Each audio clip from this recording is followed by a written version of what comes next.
நாம் தமிழர் கட்சியின் தலைமை ஒருங்கிணைப்பாளர் சீமான் அவர்கள் வட இந்திய இளைஞர்கள் தமிழ்நாட்டுக்கு வருவதா இருந்தா இன்னர் லைன் பர்மிட் அவசியம் அப்படின்னு பல மேடைகள்ல பேசியிருக்காரு.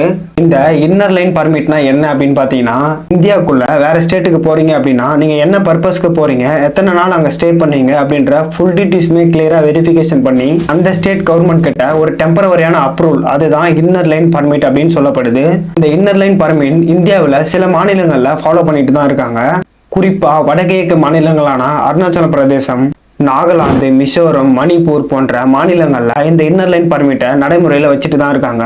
தமிழ்நாட்டுக்கு மட்டும் இல்லாதது ஏன், இதனால தமிழக மக்களுக்கு பல பிரச்சனைகள் வருது அப்படின்னு சீமான் அவர்கள் பல மேடைகள்ல பேசியிருக்காரு.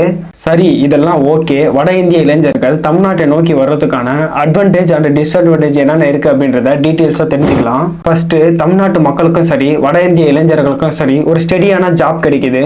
பல MNC company, manufacturing, textiles, automobiles போன்ற நிறைய கம்பெனிஸை தமிழ்நாட்டில் பிளேஸ் பண்றாங்க. சரி, இதனால நம்ம நாட்டு மக்களுக்கு என்ன பயன் அப்படின்னு பார்த்தீங்கன்னா, அடிப்படை வசதி, தடையற்ற மின்சாரம், சாலை வசதி, குறைந்த செலவிலான பொது போக்குவரத்து, இது எல்லாமே நமக்கு ஃபாஸ்டா கிடைக்குது. இது மட்டும் இல்லாத வட இந்திய இளைஞர்களுக்கான ஜாப்புமே ஃபுல்ஃபில் ஆகுது.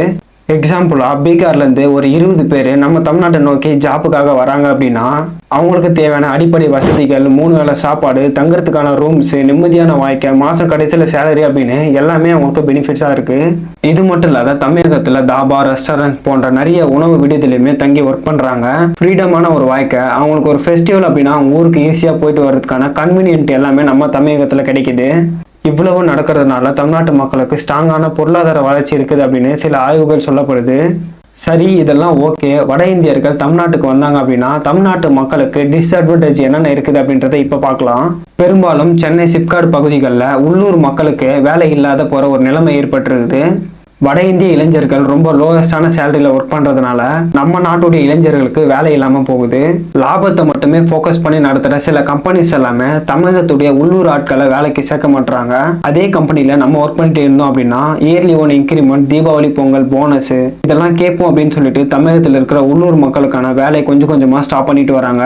2 இயர்ஸ் பேக்ல எல்லாம் பாத்தீங்கன்னா ஒரு ஃபேமிலி இருந்து ஒரு வட இந்தியர் மட்டும் தான் நம்ம தமிழ்நாட்டுக்கு வருவாங்க. அந்த சேலரியை மந்த்லி ஒன்ஸ் செட்டில் பண்ணிட்டு இப்படிதான் ரொட்டீனா போயிட்டு இருந்தது. இப்போ என்னன்னா கொஞ்சம் கொஞ்சமா ஃபேமிலியாவே இங்க வர ஆரம்பிச்சுட்டாங்க. இதனால ஹோட்டல், மளிகை கடை, பெட்ரோல் பங்க், கட்டுமான தொழில் போன்ற நிறைய வேலைகள்ல வட இந்தியர்கள் வர ஆரம்பிச்சுட்டாங்க. நாமளும் கொஞ்சம் கொஞ்சமா தமிழை மறந்துட்டு இந்தி மொழியை கத்துட்டு அவங்க கூட அடாப்ட் ஆகி வேலை செய்யற ஒரு சூழ்நிலை வந்திருக்குது. சரி, இதெல்லாம் ஒரு பக்கம் இருந்தாலும் ரீசெண்டா கும்மிடிப்பூண்டியில் நடந்த சம்பவம், இதனாலதான் சீமான் அவர்கள் தமிழ்நாடு கவர்மெண்ட் கிட்ட இன்னர் லைன் பர்மிட்டை எடுத்துட்டு வாங்க அப்படின்னு சொல்றாரு.